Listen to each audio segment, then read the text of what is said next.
Okay. Well, our first question is, we're starting to talk about it, I think. Who's had the greatest influence on you in the profession? Well, that's not such an easy question, but I would have to say, oh man, I've been so lucky. There have been so many wonderful mentors in my life. In some ways, the very first one was an American businessman turned politician turned statesman named Chester Bowles.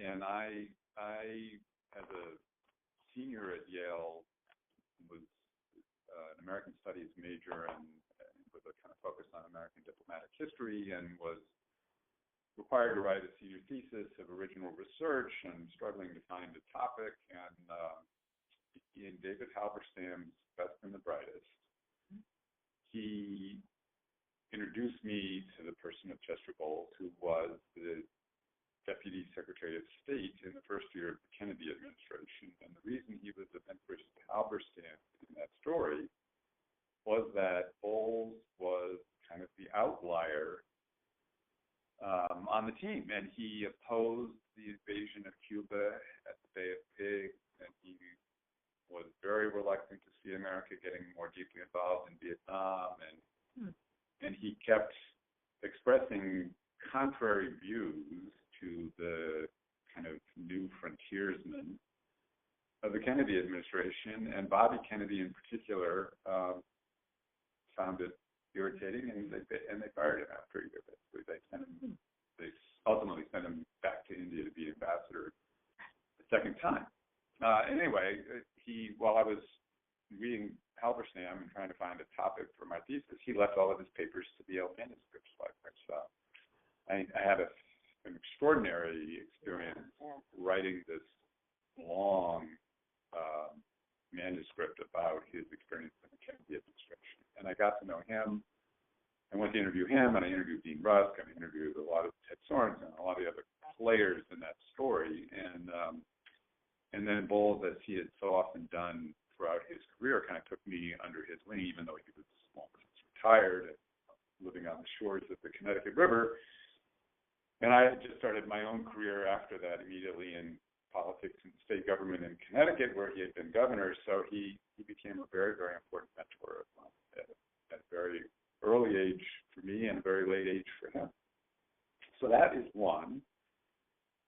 Second was a governor of Connecticut that I ended up working for, named Bill O'Neill, who somehow had the crazy idea when I was 29 years old that he wanted me to be the state social services commissioner, which frankly scared the death out of me, and I tried to talk him out of because I was scared, and he laughed. He said, well, I appreciate your modesty, but you're the guy I want, so, and I said, well, all right, Governor, if you're crazy enough to appoint me, I guess I'm crazy enough to accept. And we had a really wonderful working relationship that I learned a great deal from. And then, fast forward, I would say, and it's obviously partly because of this moment, but David Rockefeller became a very, very important mentor and leader in my life over these last 15 years. And it was an extraordinary privilege to get to know him also in the last part of his life, and to understand how much responsibility we have to extend his legacy into the future. He was quite something. All right. What are the worst and best things that have ever happened to you in your life, and what did you learn from them? Well, the worst thing that happened in my life was a diagnosis with a rare blood cancer that was life-threatening experience. And so I had what I now refer to as my involuntary sabbatical in 2012. I was diagnosed with something called myelodysplastic syndrome, which is a form. It's really a form of leukemia, but it's a very rare form, and it is quite often fatal. And the only thing that prevents it from being fatal is the success of a bone marrow transplant, which is a complicated and big project. And so I was, it was a very, very big experience, and took me out of commission for most of the year. I went into the hospital in March, and I wasn't back to work even part-time until late October. And during that period, I faced, lots of ups and downs, and I learned a lot. I mean, first of all, it turns out it was a wonderful experience, as odd as that sounds, because you do learn so much about yourself and about what's, it sounds so much like a cliche, but about what really is important. And the community of people who just rushed to support me, starting, of course, with my wonderful spouse and my son, who at the time was 10 years old, and then just radiating out in concentric circles that just seemed endless, was just humbling and life-giving. And the fact that an anonymous donor someplace on this planet, without knowing me, gave stem cells that ended up, saving my life.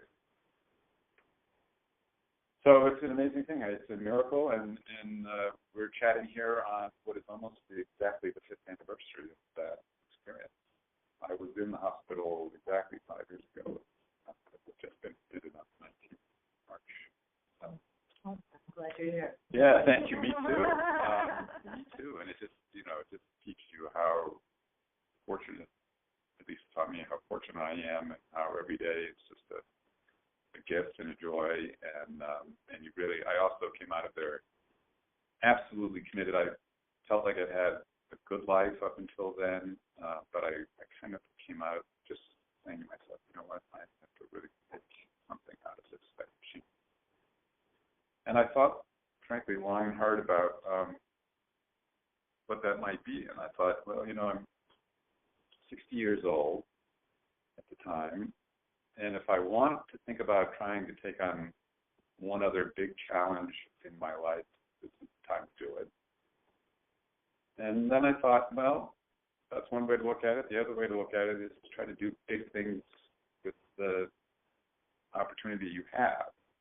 And my wife and I talked about it a lot, and talked about it with members of the board here, including a lot of members of the Rockefeller family, and I concluded that I would do the latter, that I would really try, to carry on at the RBF in a way that would have as much impact as we possibly could have as an institution.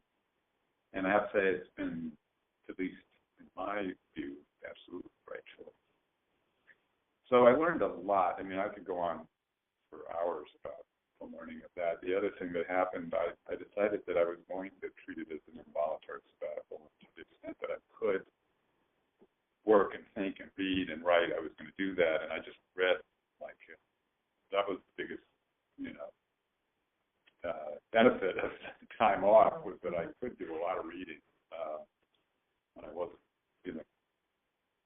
just unable to do anything. And I decided to focus, because of my roots in American democracy, my own political career and government career, and then the DEMOS experience and what was happening in our society even then, I decided I was going to spend the year really thinking about the state of American democracy.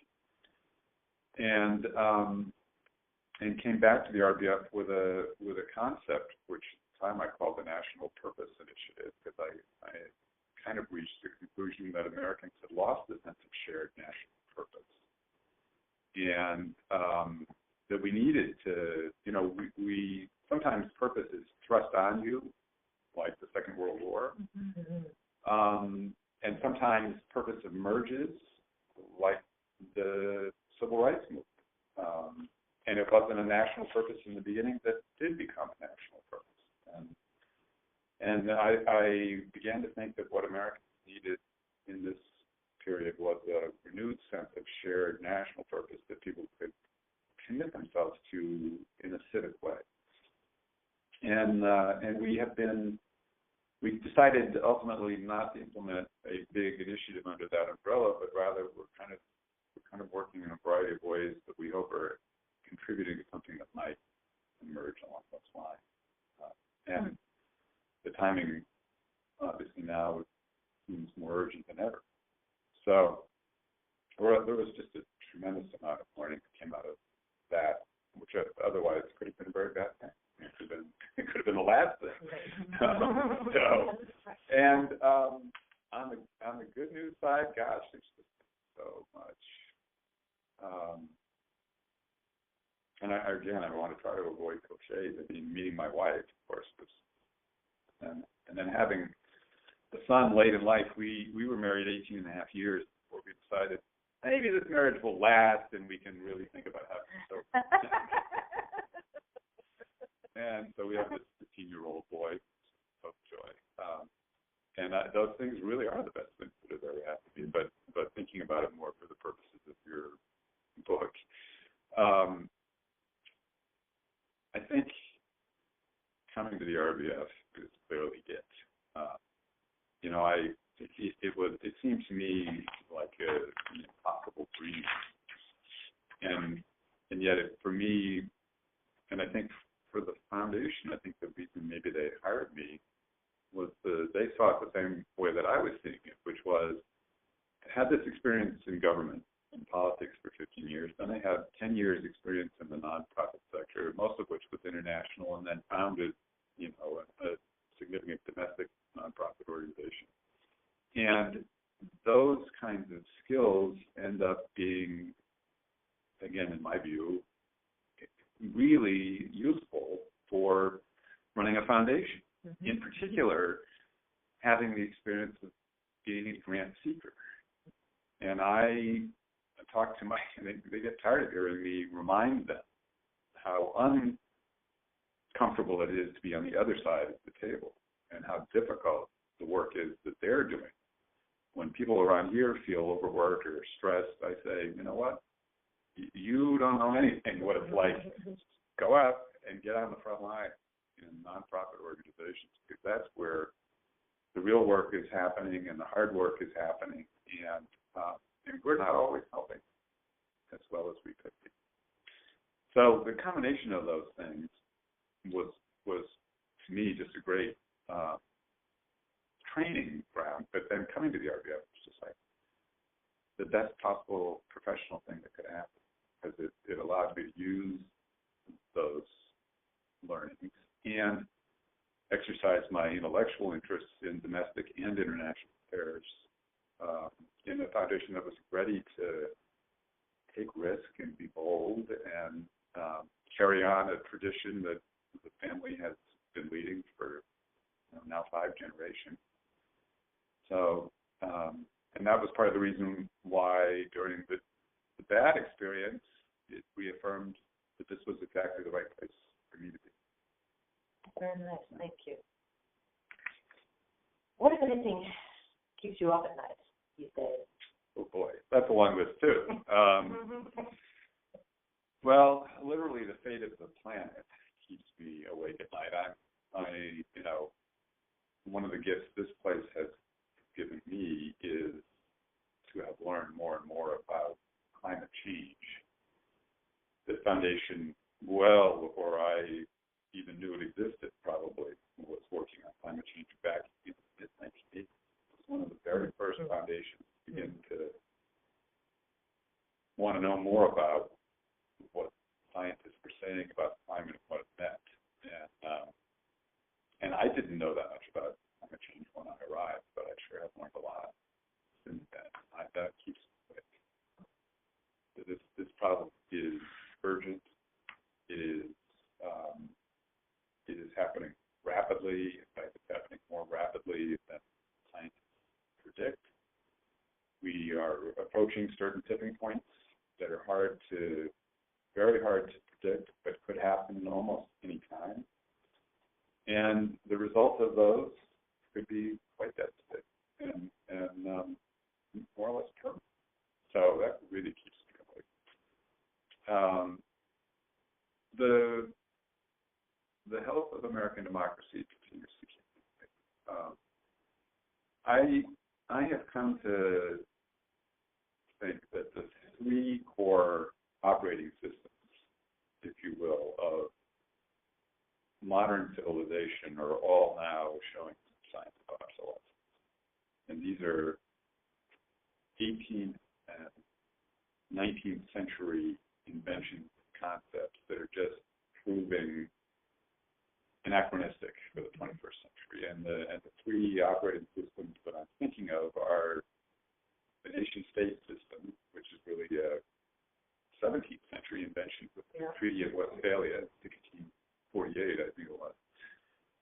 And we know that nation-states are still extremely important, but we also know that given the global nature of many challenges, that nation-states are on their own incapable of solving, climate change being example number one.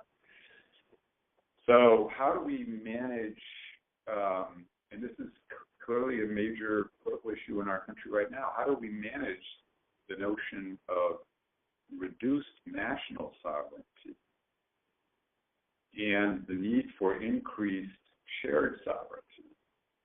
And we now have an administration in Washington that rejects that notion and really wants to go back to, a nation-state-based sovereign concept. So that's one operating system. The second is carbon-fueled capitalism, with the invention of, this is, 1800, the invention of the steam engine, which then, transformed society, the Industrial Revolution, and created enormous progress in wealth, but it was all based on the extraction and burning of fossil fuels, starting with coal and then moving into oil and natural gas. And that, as I said, has been a huge boon to mankind since 1800, but we now know it's also threatening the very future of the planet itself. So that operating system has got to be radically reinvented. And the third one is a representative democracy itself. We are seeing that societies have gotten so big in terms of just the body populace, so diverse, and media markets have changed so dramatically, and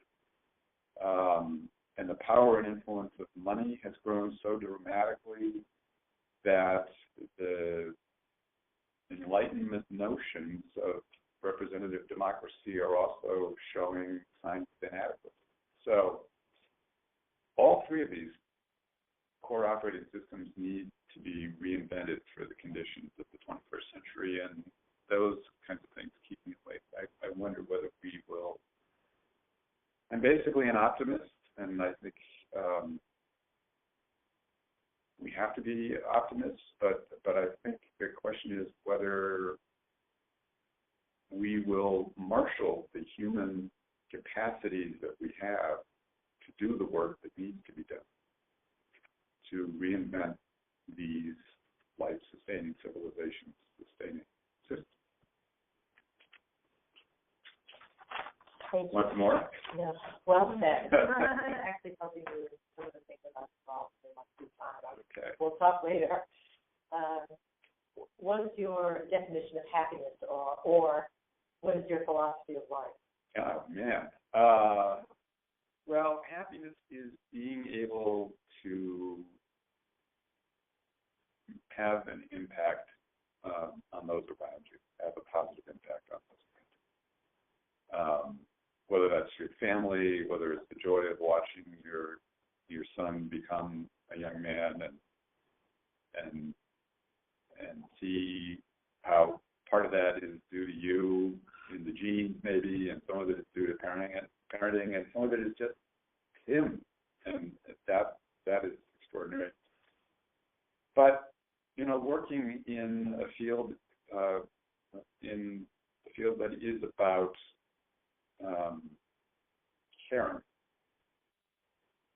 caring for others, caring for society, caring for the planet is an enormously joyful experience, and satisfying one. Thank you. That's very nicely said.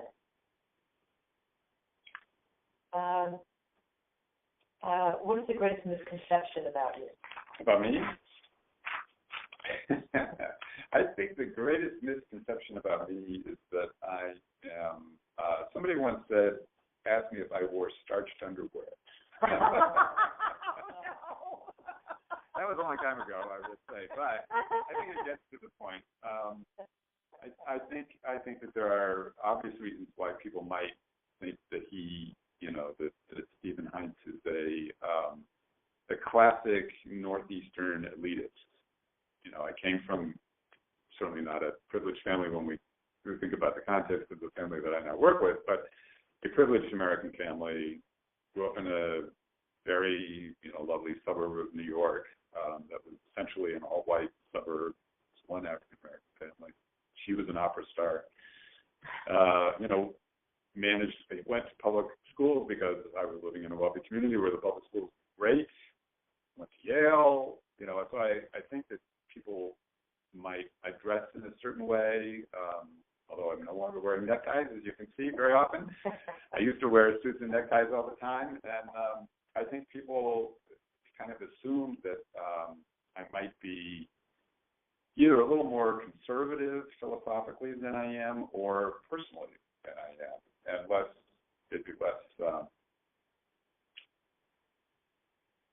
approachable than I hope I am.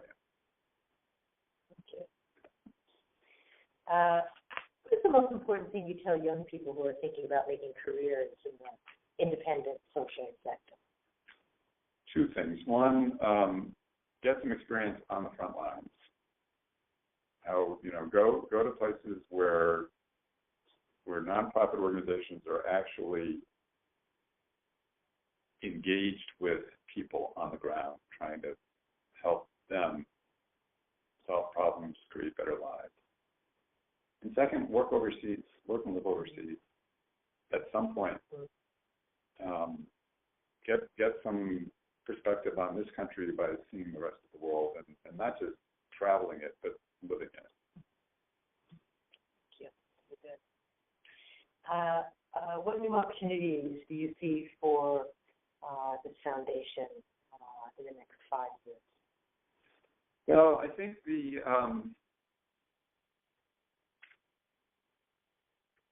I think one of the things that's been exciting here in the last couple of years is that we've been having a very explicit conversation with our trustees and obviously with the staff about risk. In fact, this was the subject of a 2-hour conversation at our most recent board meeting 2 weeks ago. And we're approaching this with a kind of 360-degree view. So, risk is obviously something that we manage with, risk is a fact of life, and we all manage it in a variety of ways.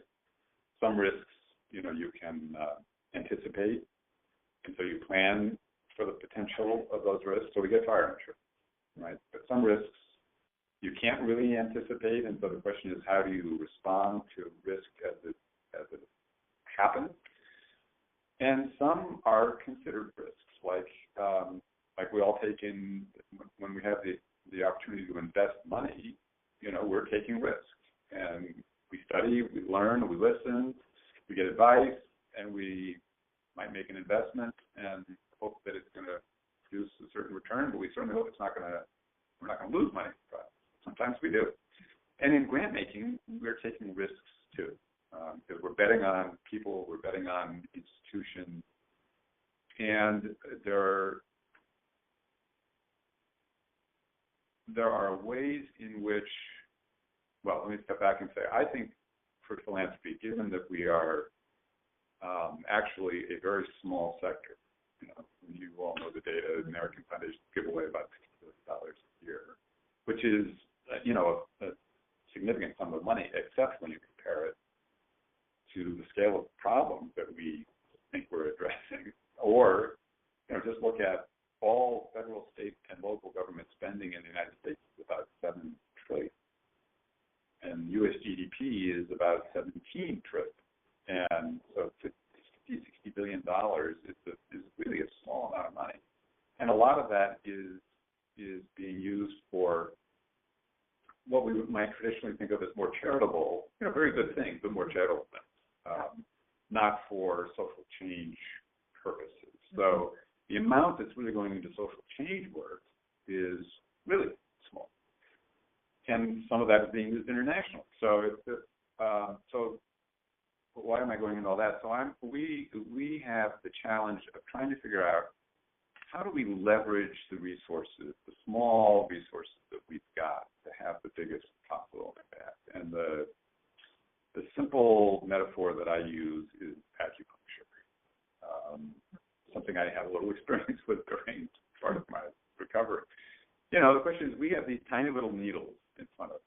And the question is, so where do we insert the needles with the expectation that we might trigger some larger systemic change? And then that leads you to think, well, it's not just about the money. It's about other assets that we can invest: reputation, convening, intellectual, capacity building, and risk. Because if you sometimes if you want to create some major change, you have to take extra risk to do it. And so we've been trying to think about our risk posture in a 360-degree kind of way that looks at all those factors.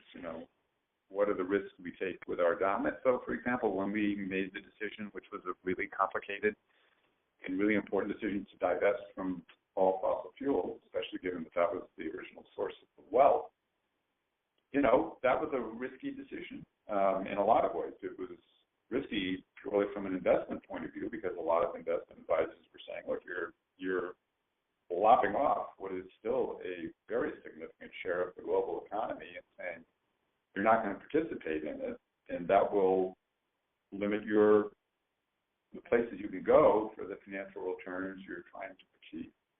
But it was not only a risk in the investment, it was a risk for the Rockefeller family and the brand name and all of those things. But it turned out to be something that just paid enormous benefits.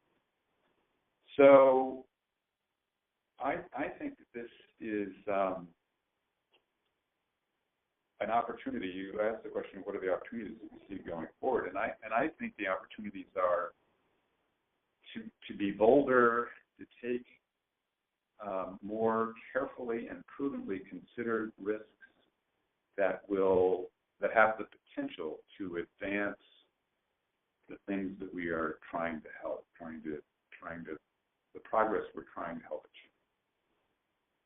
So that's one set of things. And then the second, and again, you're here at a particular moment, but David Rockefeller's death, he and I, in going back, I think it was 2006, we started having a set of conversations about what he could do to help the RBF. And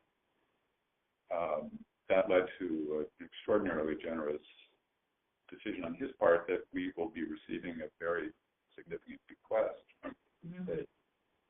And we have been, with our board of trustees, engaged in a process, knowing that that was going to occur at some point in the future. We've been engaged in a kind of multi-year process now to think about how we will best utilize those resources.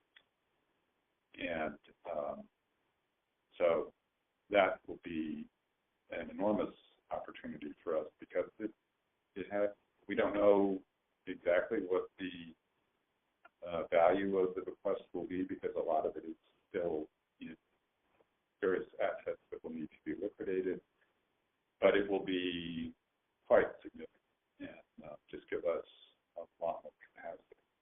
So that's and it also it's both a wonderful opportunity, which was the word in your question, but I also feel like it's just a very important and a very welcomed, but a very important responsibility to carry forward his legacy into the future. And how can we best carry forward that legacy?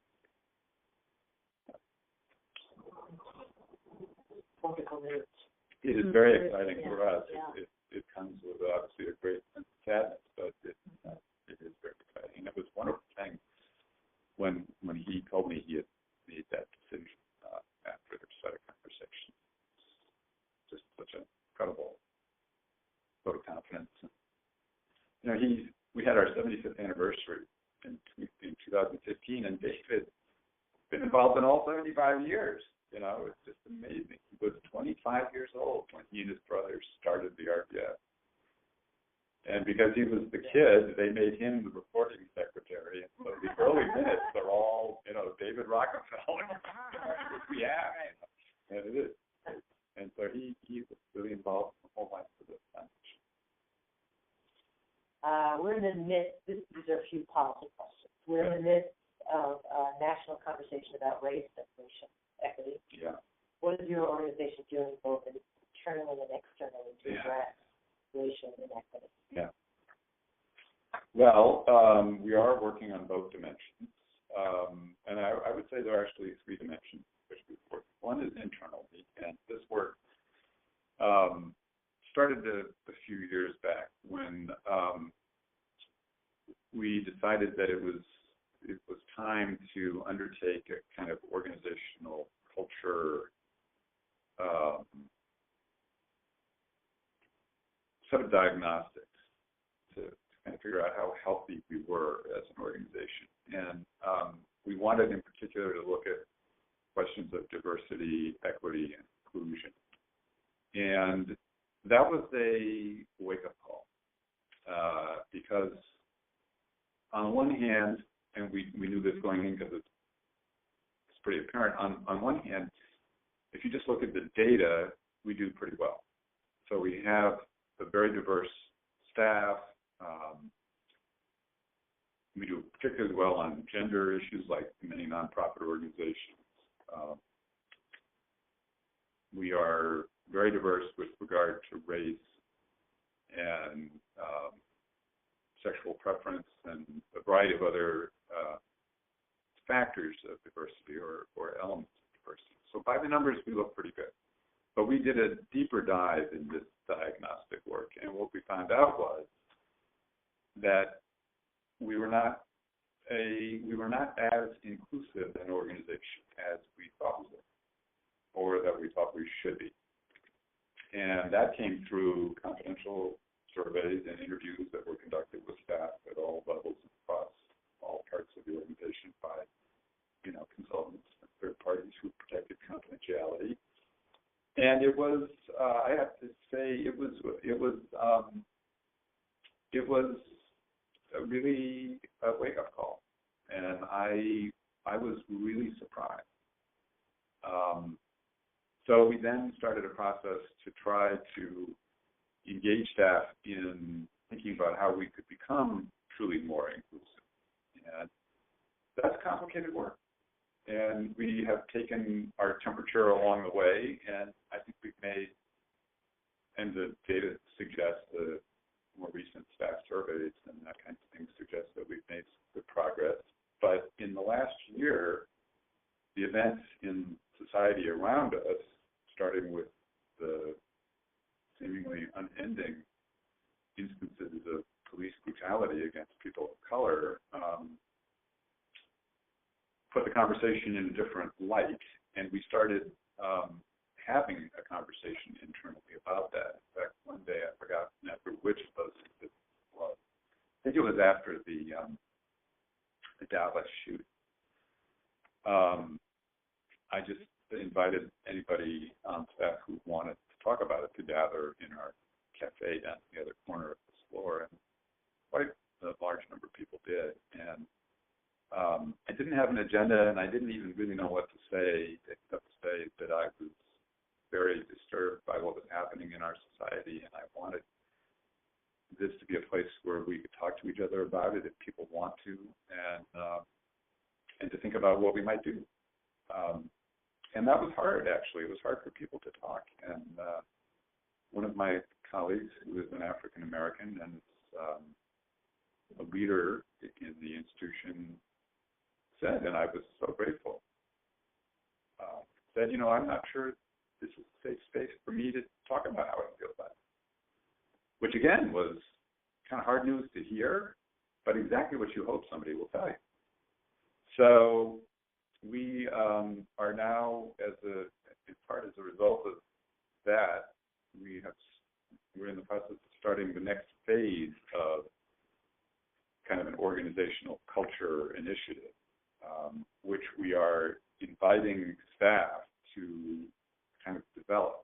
We have put it out as it's something we would like to do, but we had some ideas that we put on the table, and some of those seemed to resonate with staff and others didn't, and so we said, well, why don't those of you who are really interested in this or have some ideas or some concerns get together and then come back to us and tell us what you think would be the right way to go about it, broadening and deepening kind of conversation. So that's just getting started. That's fantastic. Yeah. So it's helpful to others to hear that. Well, and the other thing that and this is obviously not rocket science, it's harder than rocket science, but it's not something you do and finish, something you do. Mm-hmm. And yes, we've learned that too. Yeah. Is it Dr. David Williams from Harvard? I think so, yeah. We heard him speak at the Independent Sector Conference right after the election in Washington. Mm-hmm. And he had a lot of very compelling statistics on the health of African Americans and how the stresses, the everyday stress, going into a store, how that affects everything else. Yeah. And there's videos of it. If you haven't seen it, I'll send it to you because I feel like the whole the current administration would watch that. Right, exactly. It was transformative, I think. Maybe. Right. Yeah. So we felt transformed. Yeah. Well, they may not be transformative. That's the problem. Yeah.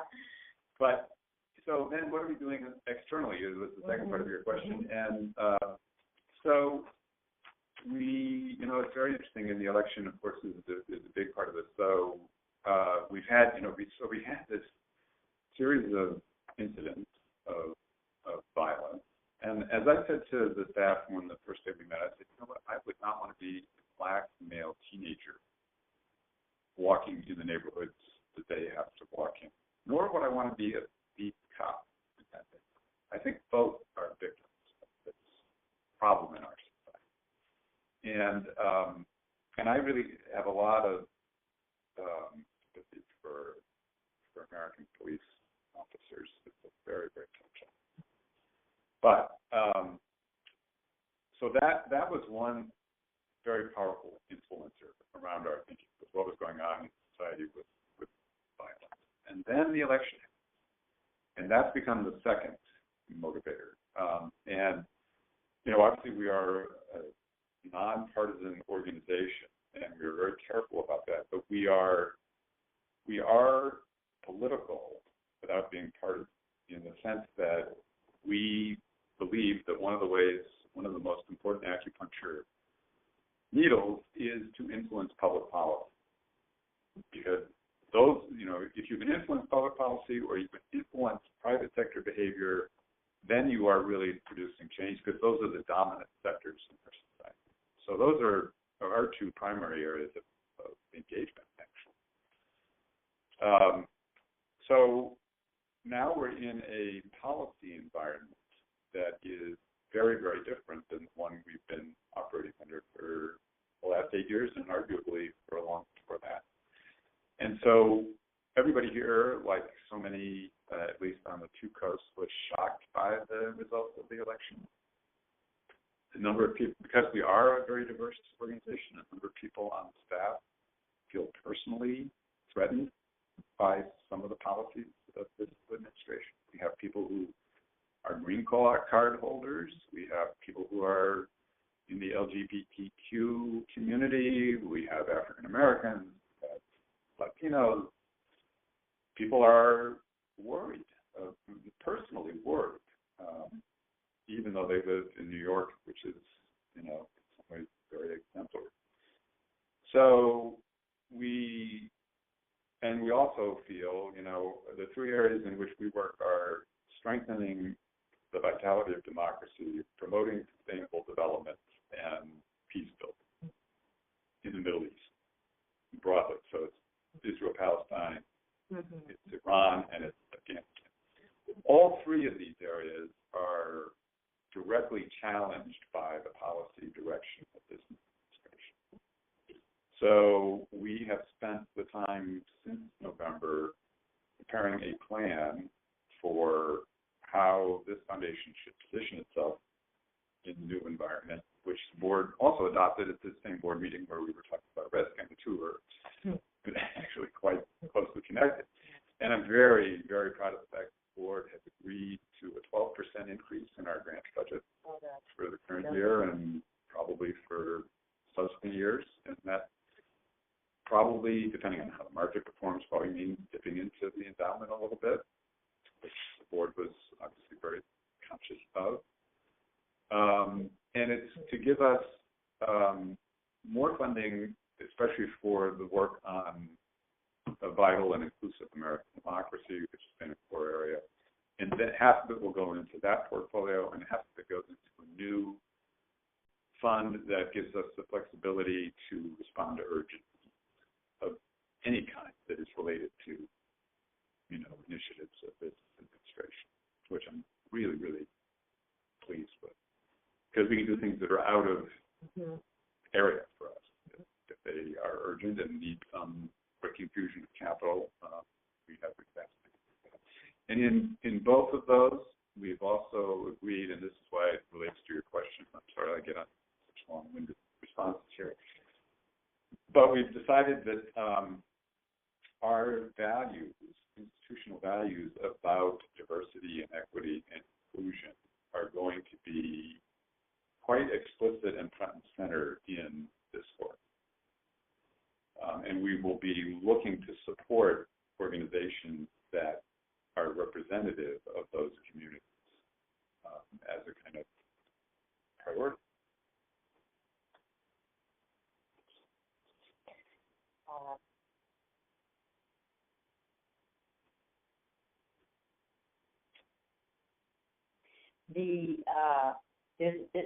There is a 2016 U.S. Trust study that shows high net worth individuals have the greatest confidence in individuals and nonprofits rather than in government, the president or the executive branch or in Congress.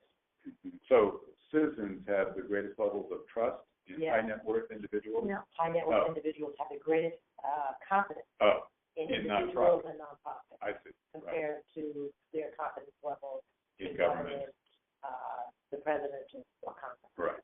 Okay. With the new administration in Congress, what role should the independent sector and organizations like yours, we've talked about this, play over the next 2 to 4 years? Yeah. Well, so I think the sector, and you mean independent sector, small I, small s, right? Right. Nonprofits. Yeah. I think that this is a really important question. I think the sector is the guarantor of our democracy, and the sector needs to acknowledge that a little more explicitly, I think, and have that conversation, with each other, and decide how, at this moment, we are going to collectively fulfill that responsibility. And I don't know what the answer to that is, but I do know that that's the conversation we need to have. Yeah, exactly. Well, I think IS is a good place to do it. And we did interviews, Good. Good. Sharing.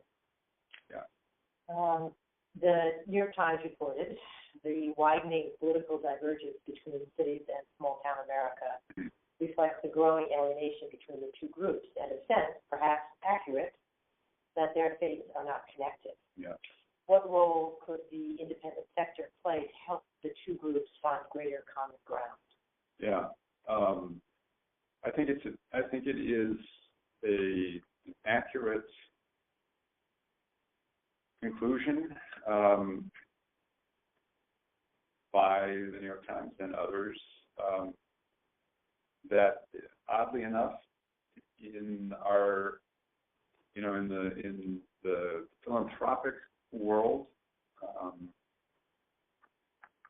we have focused our efforts on inclusion in a way that made a significant population in our country feel excluded. And that is really, truly unfortunate.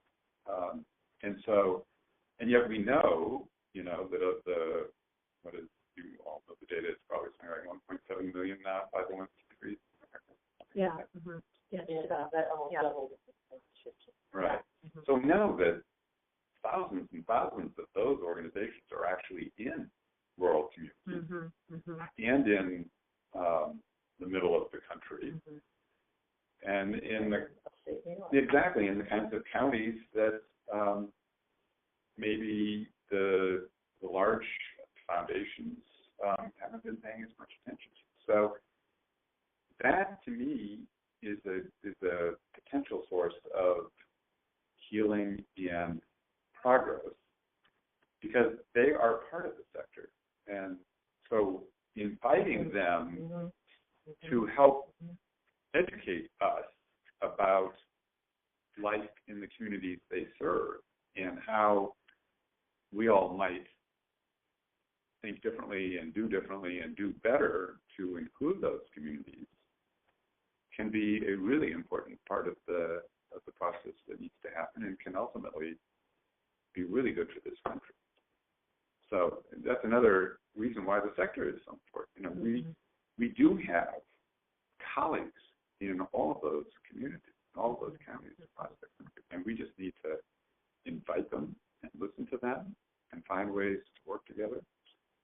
And again, somebody needs to convene that kind of conversation. And I guess I have my next agenda for Dan.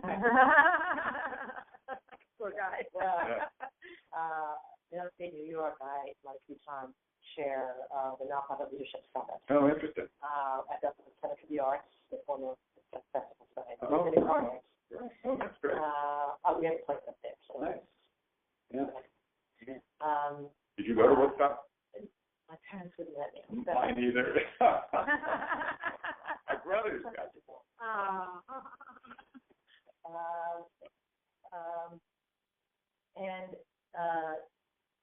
The Bethel Woods was founded by the Alan Gary Family Foundation. We helped them create a 501c3 movement, Bethel Woods Center for the Arts, because he had done everything with his own family foundation. Now there's a separate 501c3 list board that actually had that we started with you'd get a $50,000 a year. Wow. In the middle of Sullivan County. Wow. Forest, number 51 out of 62 counties. Fantastic. And now his wife has started a new nonprofit called Sullivan Tree 180. Sullivan Renaissance? No, they changed the name. Sullivan 180, just to build healthier communities.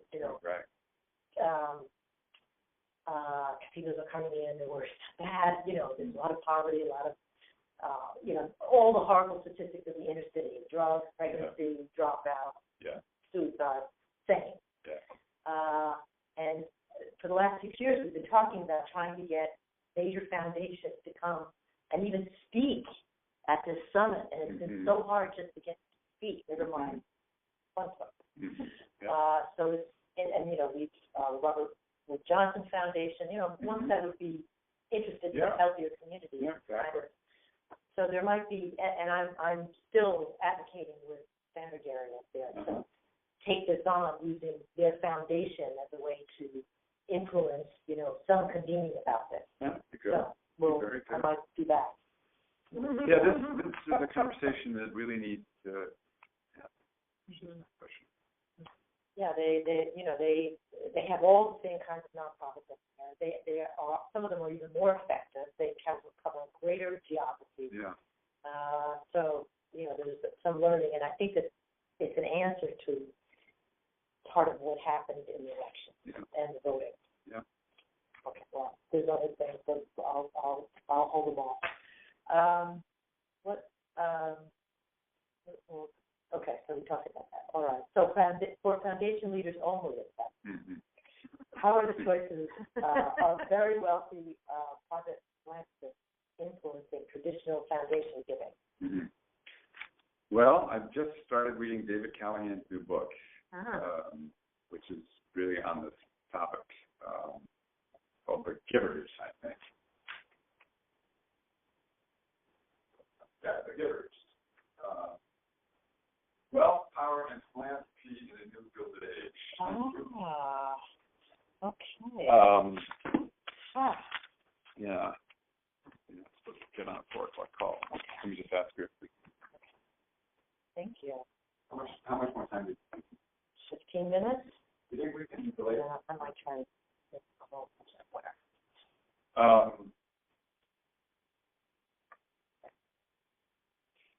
So, give me the specific phrasing of your question again. How are the choices of very wealthy private philanthropists influencing traditional foundation giving?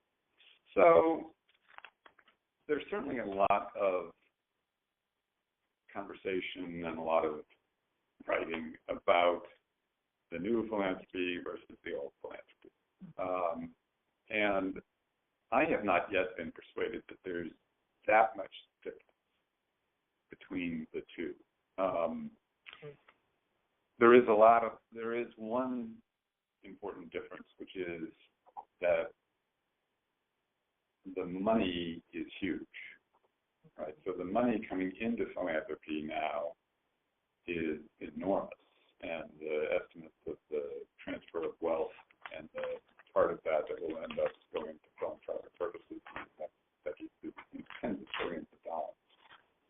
So, in a way, the new philanthropy, the high net worth philanthropy, is going to become the dominant part of philanthropy in the future. And so we experienced this in a kind of a modest way even earlier on. So in the mid-1970s, the RBF was one of the 10 largest foundations in America by asset size. Today, we are probably still in the top 100, but we're closer to 100 than we are to 10. And it's not because we throw our money away or wasted it or spend it all down or any of those things. It's just because of all the additional wealth that comes into philanthropy.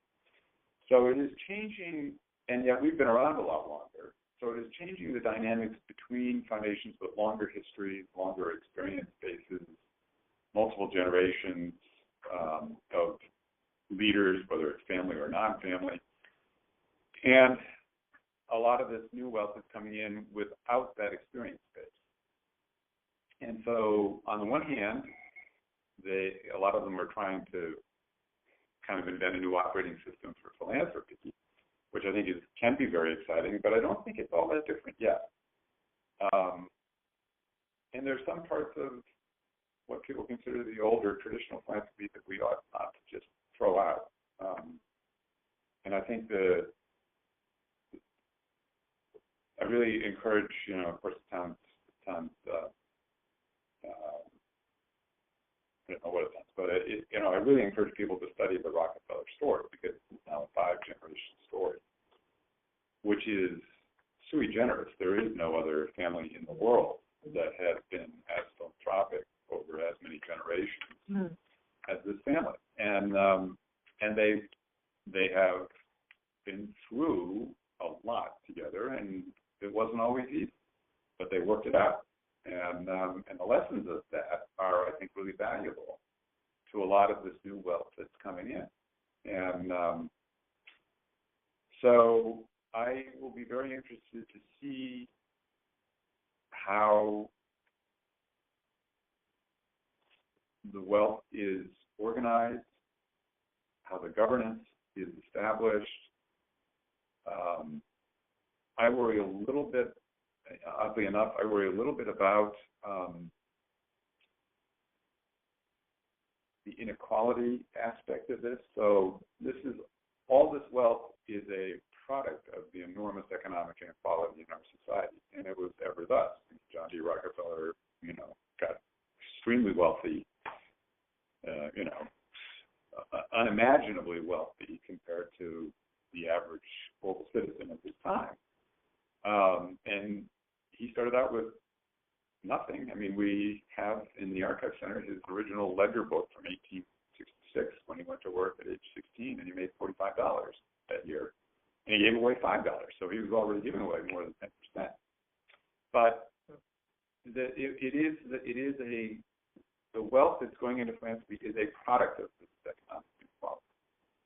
And as a result, I think it sets up challenging social and economic and even political dynamics.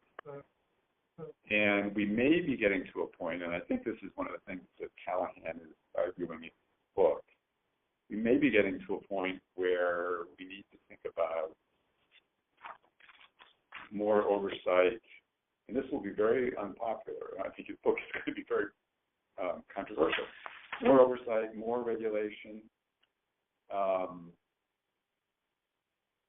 because on the one hand, one of our greatest assets today is our independence, and we don't want to lose our independence because that gives us the ability to take risks that the government sector won't or the private sector won't, and that's really an important capacity in our society. But on the other hand, we need to do it in a completely transparent fashion. And that right now is largely voluntary.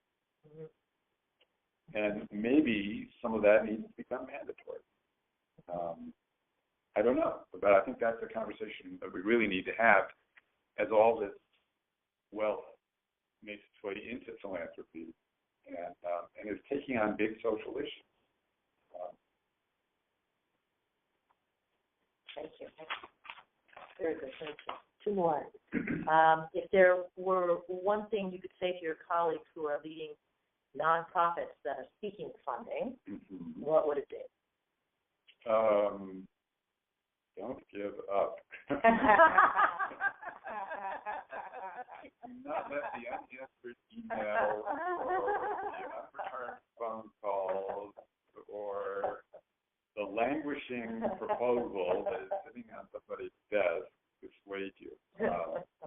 But that's, that's actually more of a message to foundational. We need to be better at being responsive. And it's hard because we get a lot, we're working hard and a lot of proposals, a lot of people asking for support, a lot of very good ideas, but we need to continuously be working on improving our responsiveness because a quick no is a whole lot better than a long silence. So anyway, so the other thing I would say to them is study, because it will serve them better and it will make the philanthropic relationship more effective if grant seekers really try to understand what foundations are interested in before they approach them. And that's another responsibility for us, is to communicate clearly about what we're really interested in so that people will not spend a lot of time and energy with limited resources getting ready to come to present something that we know we're not going to be able to support.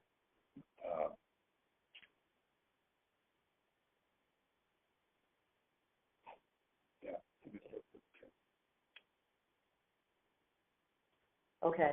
The best jokes have some truth behind them. What is your favorite joke about your profession or the social sector? Well, I guess you've probably heard this from everybody you've asked this question to, but I remember the first time I heard it was when I was selected to come here, and a very, very dear friend of me, she said, philanthropy, that's great. You have just told your last bad joke, and you've had your last bad meal.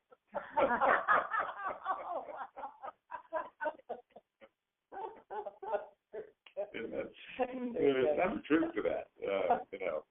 People do, you all of a sudden you're a lot smarter than you used to be, and you're a lot funnier than you used to be. And you really have to guard yourself against believing the hype. I think someone mentioned that Newt Gingrich said that too. That was a lot funnier. I would figure that out. Right. I never quite thought of it. Well, I'll give you a joke. Do you know who the new U.S. Surgeon General is going to be? No. Joe Camel. That is sadly true. Oh dear. Collect joke. Well, what am I? Yes, two things. Yeah. One, just so you know, I think there are two answers to some of what we've been talking about. Mm-hmm. And one of them is the whole organization, the other is the new one. Mm-hmm. And I don't think either one of them fit here, so I'm just going to let you know about them in case you Good. have any thoughts, Right. suggestions. Police Athletic League in New York City. Actually, Donald Trump on the board. They're trying to deal with that. Yeah, right. In a way that's not going to hurt them. Yeah, right. Yeah. But building those relationships with young kids and police, I think, continues to be an answer. And it may have, who knows? There's no way to. I don't know how they can evaluate it. What good they've done here, because it's the things that didn't happen, right? Right. So there's that, and I just wanted to point that out. And then there's a new organization about 5-6 years old called the Fellowships at Auschwitz for the study of professional ethics. Wow. They have a fellowship program, 2-week fellowship program that's conducted at Birkenau and Auschwitz. With graduate students in journalism, law, medicine, business, and seminary. Wow. They use the power of place to talk about contemporary ethical issues in their profession, with the backdrop being that professionals in the Nazi era made the choices and the actions that they did. And, given what's happening here now, I think that's another very program that's worthy of support. And if you've got thoughts about other foundations that might be interested in that, I would love to hear. Okay. Good thoughts. So, is there anything else? This is fantastic. Oh, I do have another question. I have a I'd love to be able to make a call at 4:30. Okay. And it would take me about an hour. Sure. Would I be able to sit in a room with the phone? Sure.